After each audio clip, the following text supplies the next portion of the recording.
Hello dear student, आप सभी का हमारे यूट्यूब चैनल पे एक बार फिर से बहुत बहुत स्वागत है।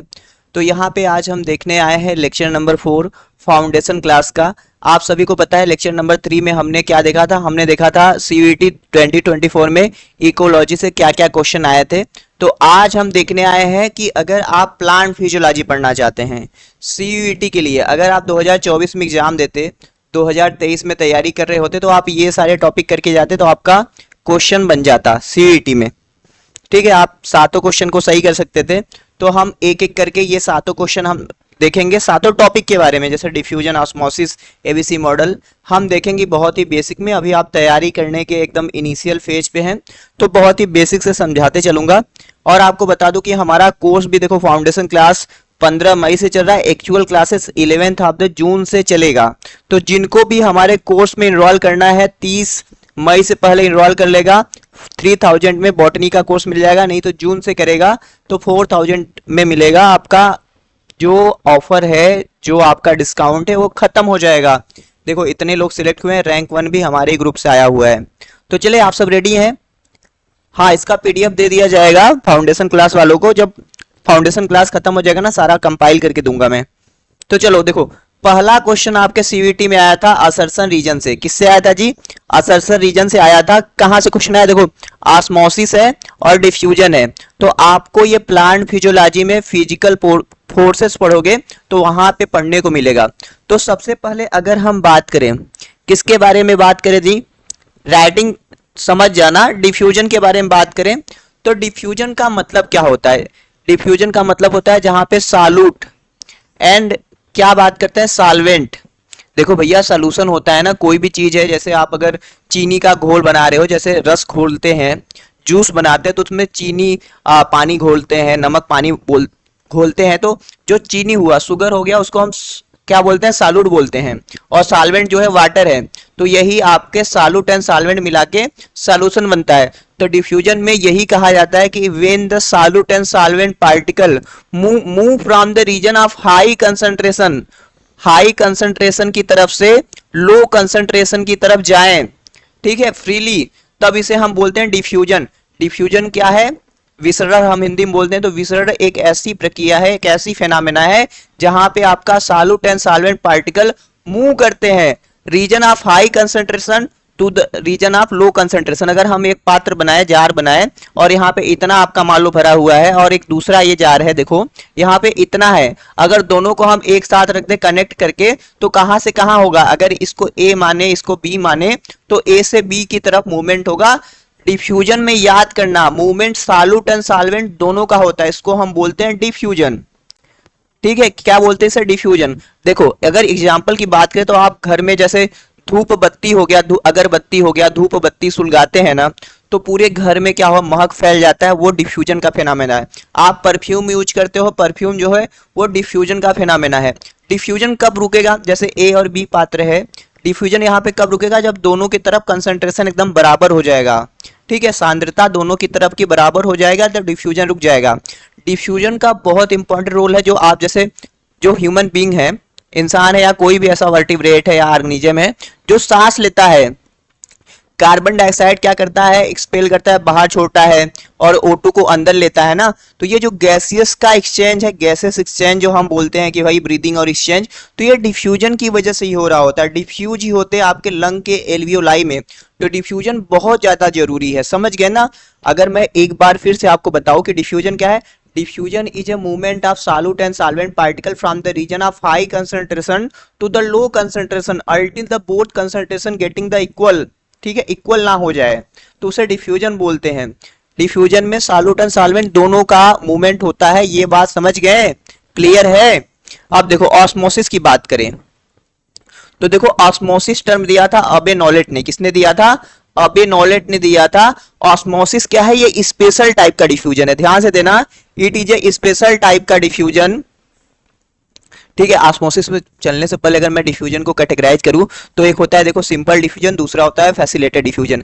अगर हम मेम्ब्रेन बनाए, ठीक है, ये कैरियर प्रोटीन मान लो है, तो होल मेम्ब्रेन से होकर डिफ्यूजन होता है तो सिंपल बोलते हैं। अगर ओनली कैरियर मॉलिक्यूल से होकर होता है, जैसे कैरियर मॉलिक्यूल के थ्रू हो रहा है, तो इसे फैसिलिटेटेड बोलते हैं। तो याद कर लेना, कोई दिक्कत नहीं है। ऑस्मोसिस ये स्पेशल टाइप ऑफ डिफ्यूजन जहां पे क्या होता है, सिर्फ सॉल्वेंट पार्टिकल मूव करता है। क्या मूव करता है? ओनली सॉल्वेंट मूव करता है, सॉल्यूट नहीं मूव करता है। लेकिन यहाँ पे एक बहुत जरूरी चीज है, यहाँ पे आपको चाहिए, आपको सिलेक्टिवली परमिएबल मेम्ब्रेन। क्या कह रहे हो? हाँ, कहीं कहीं सेमी परमिएबल मेम्ब्रेन भी दिया होता है, लेकिन ऑस्मोसिस के बारे में समझ लो। Osmosis is a special type of diffusion in which only solvent molecule move. कहां से कहां मूव करेगा? सॉल्वेंट का अगर मूव होगा, देखो इसको ना कई तरह से डिफाइन करते हैं। अगर हम सॉल्वेंट का केस ले, दो पात्र भरा हुआ है, देखो क्या है, हमारे पास दो बीकर है, दो बीकर है। अगर यहाँ पे हमारे पास सोल्यूशन है, सोल्यूशन है ना, इसमें भी सोल्यूशन भरा हुआ है। इसका अगर कंसंट्रेशन बात करें, देखो दोनों में क्या है, ध्यान से सुनना, भूलना नहीं, ध्यान से एकदम। दोनों में क्या है, आपका सोल्यूशन है। अगर हम बात करें इन टर्म ऑफ सॉल्वेंट, अगर सॉल्वेंट में इधर ज्यादा कंसंट्रेशन है, सॉल्वेंट की मतलब सिंपल पानी भर दिए, इधर पानी ज्यादा है इधर पानी कम है, तो कहां कहां से कहां मूवमेंट होगा? High concentration of the solvent to the low concentration of solvent की तरफ अगर वाटर का मूव हो रहा है तो इसे ऑस्मोसिस कहोगे। समझे? सॉल्वेंट के टर्म में। अगर हम यही बात करें सॉल्यूट के टर्म में, सॉल्यूट अगर जान लो, जैसे इधर मान लो सॉल्यूट ज्यादा हो गया, यहाँ पे सॉल्यूट ज्यादा है, सॉल्यूट की बात कर रहे हैं। इसमें भी आप पानी में क्या है, इधर ज्यादा नमक घोल दिए, इधर कम नमक है। पानी में क्या है, कम नमक है। सॉल्यूट की बात करेंगे तो उल्टा डिफिनीशन हो जाएगा। सॉल्यूट के केस में बात करें तो ऑस्मोसिस कहेंगे movement of the solvent molecule या water molecule from the low concentration area to the high concentration area in response to solvent. तो बात हमेशा याद कर लेना, ऑस्मोसिस की दो डिफिनीशन है भैया, कभी भूलना मत। आप कहोगे अरे डिफ्यूजन हमारा हाई से लो था, ये लो से हाई कैसे, और हाई से लो दोनों कैसे डिफिनीशन हो सकता है? तो सॉल्वेंट के केस में अगर हम दो पात्र के बीच में अगर सॉल्वेंट का केस देख रहे हैं कि अगर हम सॉल्वेंट मतलब जो घोलने वाला है, पानी के केस में एक जगह मान लो पानी ज्यादा है, एक जगह पानी कम है, तो ज्यादा से कम की तरफ जा रहा है पानी का, तो उसे बोलेंगे ऑस्मोसिस। या अगर हम सॉल्यूट के केस में करेंगे, अगर सॉल्यूट के केस में, तो कब कहां से कहां पानी मूव करेगा? Low concentration to the high concentration, solute के केस में। बात समझ में आ रही है क्या? सर मैं समझ नहीं पा रहे हूं। अरे तो समझा दिया जाएगा, बस इतना बात याद करो। अब देखो ऑस्मोसिस क्या है। ऑस्मोसिस को रोकने के लिए हम जितना प्रेशर लगाते हैं उसे ऑस्मोटिक प्रेशर कहते हैं। अगर ऑस्मोसिस कहीं पे हो रहा है, उसको अगर रोक दे तो उसे ऑस्मोटिक प्रेशर। आपने जैसे आरओ सुना होगा, तो आरओ का जो पानी होता है वहां पे रिवर्स ऑस्मोसिस का यूज किया जाता है, और वहां पे यूवी लाइट का यूज किया जाता है, जिससे क्या होता है, बैक्टीरिया मर जाते हैं। यूवी लाइट 260 नैनोमीटर का होता है ना, जिससे बैक्टीरिया मर जाते हैं। राइटिंग नहीं समझ में आ रही है?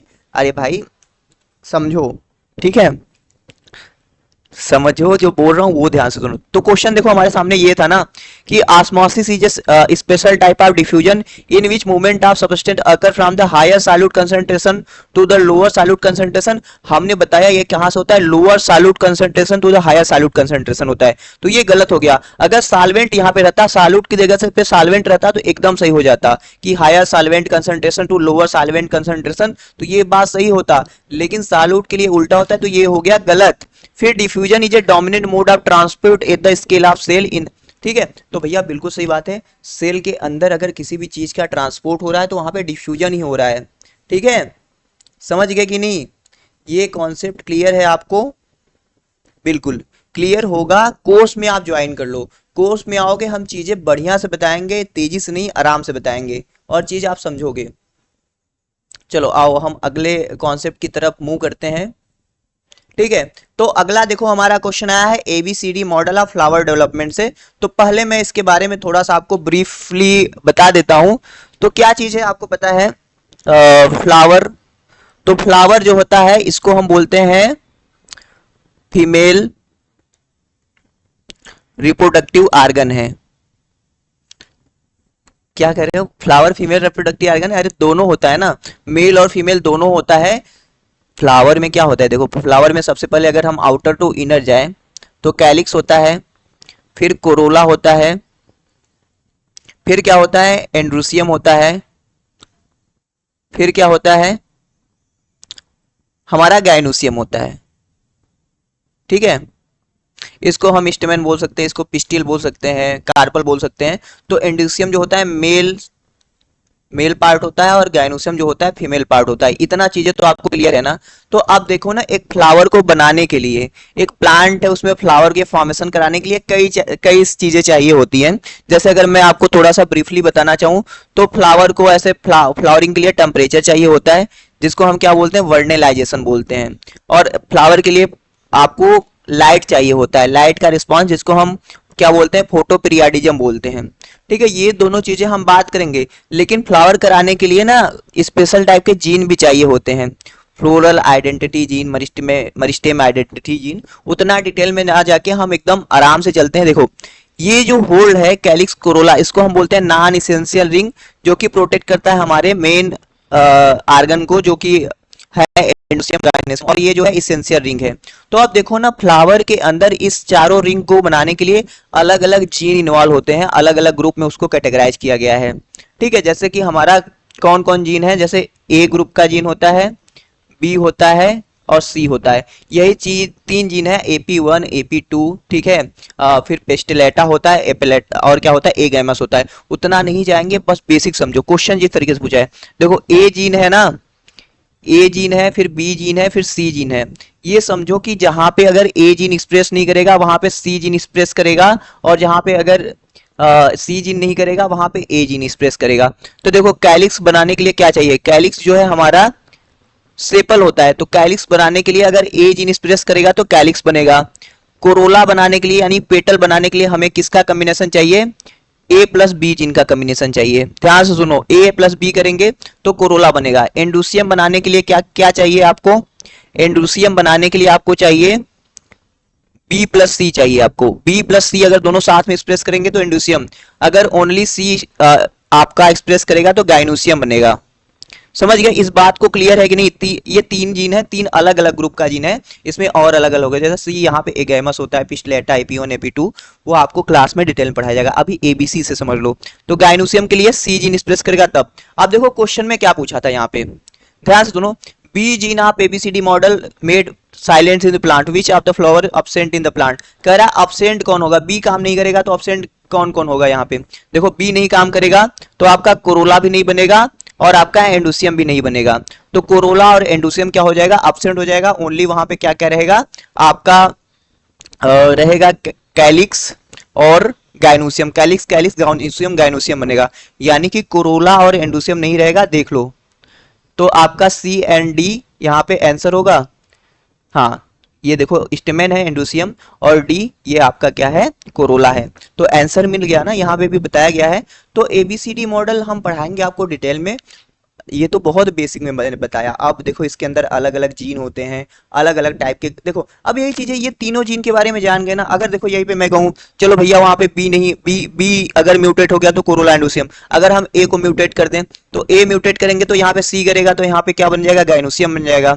यहाँ पे बी काम करेगा तो आपका क्या बनेगा, बी ओनली काम करेगा तो आपका बनेगा ना, बी काम करेगा तो क्या बनेगा आपका, बी की जगह सी आ जाएगा तो एंडोसियम बन जाएगा। यहाँ पे ए नहीं काम करेगा तो सी प्लस बी हो जाएगा, ये भी सी प्लस बी हो जाएगा।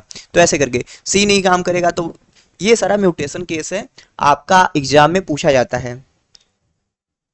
सर बड़ा जल्दी जल्दी पढ़ा। अरे भाई देखो ना, ये सारी चीजें पूछी जाती है। आपको अभी जल्दी जल्दी इसलिए लग रहा है क्योंकि आप अभी एकदम फ्रेशर हो ना। अभी आपको इन सब चीजों, अभी तो आपको ये नया नया एकदम चीजें मिल रहा है देखने को।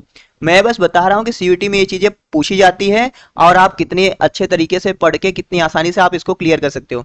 अब देखो, रोल ऑफ एथाइलिन पूछा है यहाँ पे, ठीक है।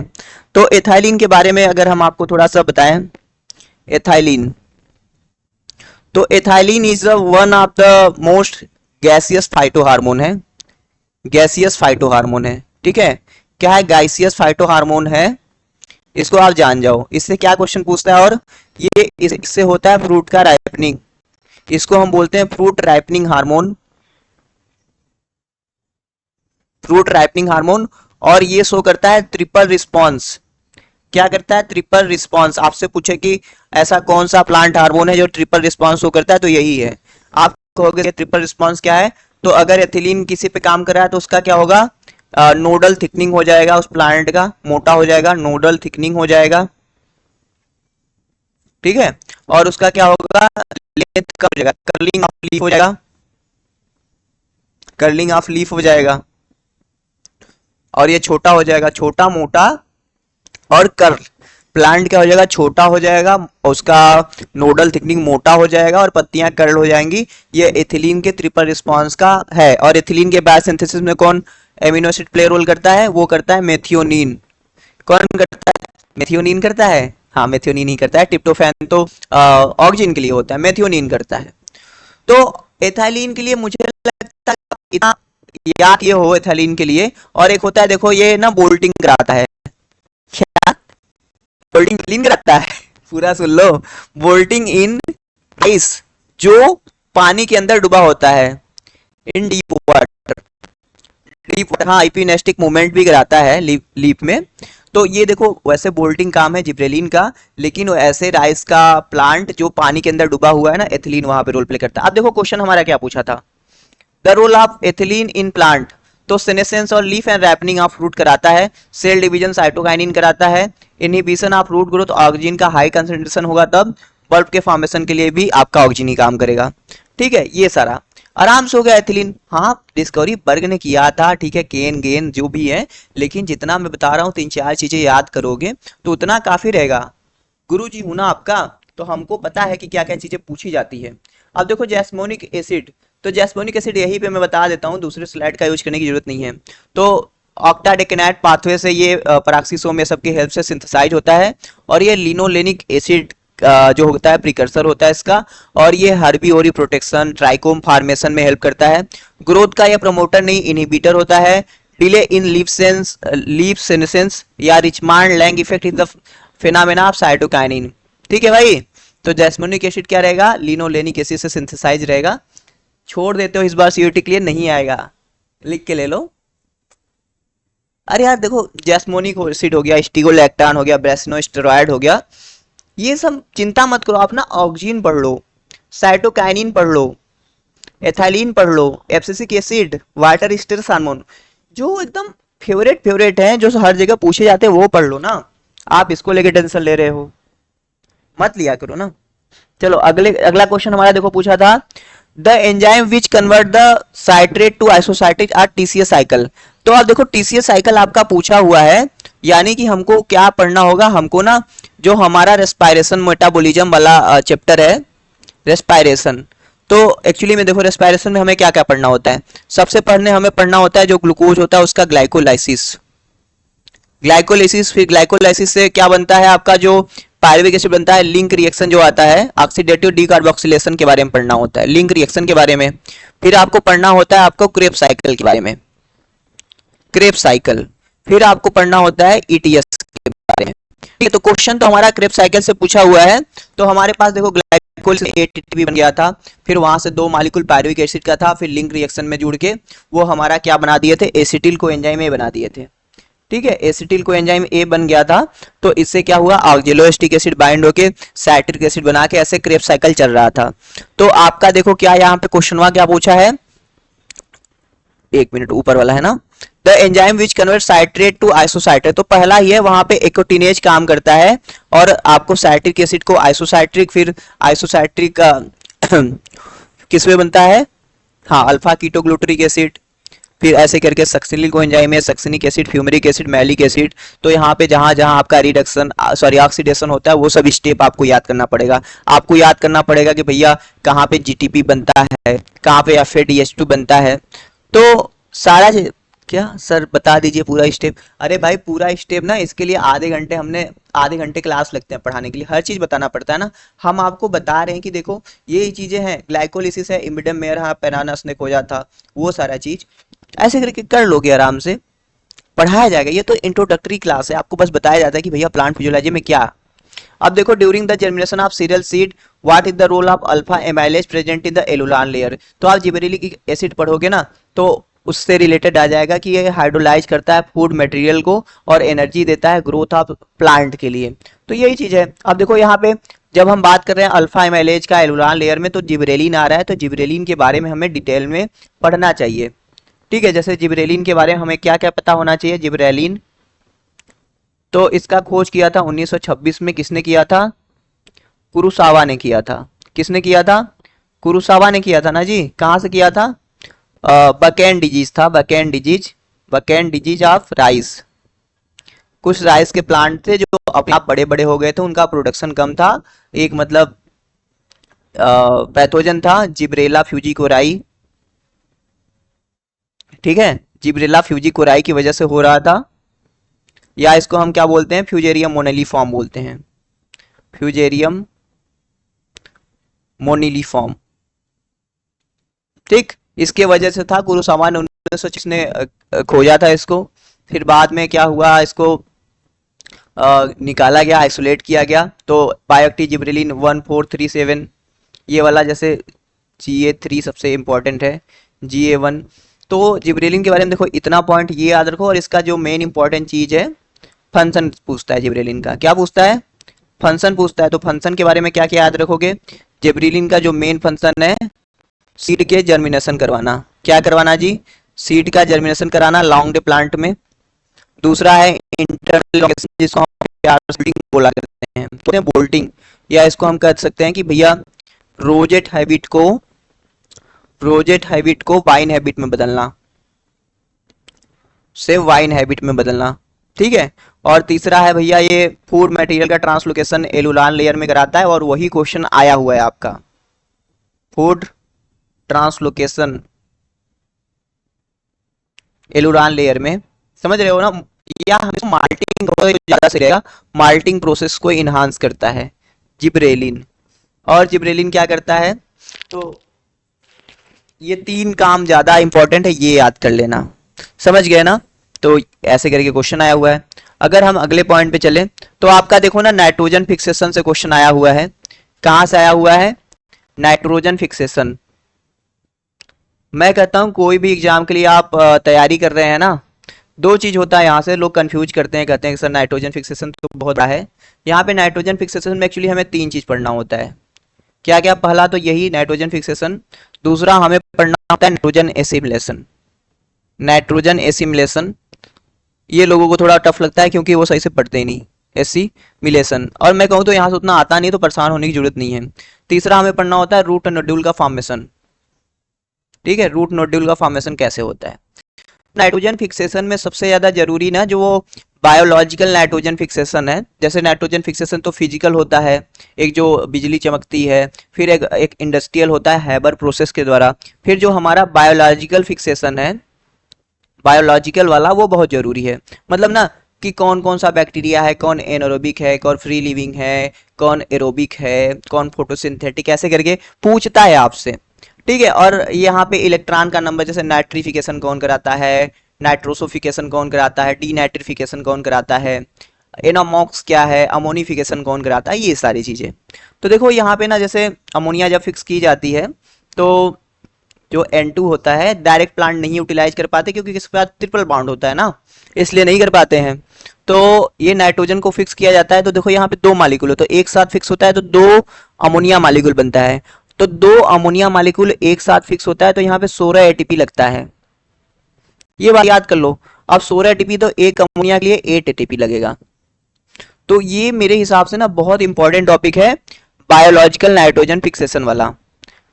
हाँ, नाइट्रोबैक्टर हो गया, नाइट्रिफिकेशन कराता है, सीडोमोनास कराता है, डीनाइट्रिफिकेशन, हाँ, कीमोऑटोट्रोपिक है नाइट्रोबैक्टर, ठीक है। तो ये सारा चीज हम आपको पढ़ाएंगे डिटेल में। अब देखो, which is not a transmembrane protein.